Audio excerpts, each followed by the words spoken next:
While the attention right now is on the flooding impacts along the Clark Fork River in Missoula, hydrologists have some of their focus much further upstream, where they're watching a record snowpack finally starting to melt, and there's still an astonishing amount of snow to feed the runoff. Most of Missoula's flooding problems are starting right here on the high country of the Blackfoot drainage, where places like the Swan and the backside of the Mission Mountains are still buried in snow. In the Bob Marshall Wilderness, the Mission Mountains, some of the mountains that are over along the Continental Divide, just still a lot of water yet to come out of those. You know, we're getting these surges of runoff coming out of the mountains, and that's what's giving us our current flooding problems.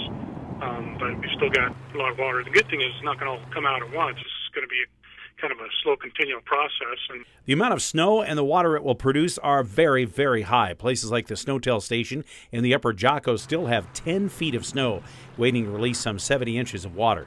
Streams all through the Sealy Swan are swollen with runoff, and there's still a surprising amount of snow on the ground north of Sealy, even down to 4,000 feet in elevation, where it's still stacked under the trees and along the Forest Service roads. Depending on what elevation zone you're in, as far as, you know, what wilderness area you're in or what mountain range you're in, the snow's still pretty consistent. Like you said, that lower elevation stuff now is pretty dispersed depending on what slope of the mountain you're looking at, what shaded areas you're looking at.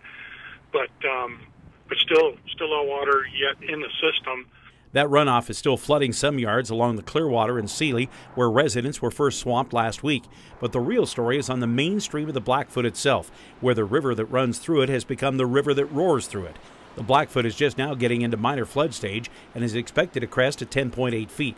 It's very impressive, but not enough to scare some thrill seekers. While the Blackfoot is roaring right now, providing most of the floodwater for the Clark Fork, that will start to change in a week or so as more of the high country snows start to melt in the upper Clark Fork basin. The upper Clark Fork really hasn't started to accelerate its snowmelt yet, and we're not expecting it to this week.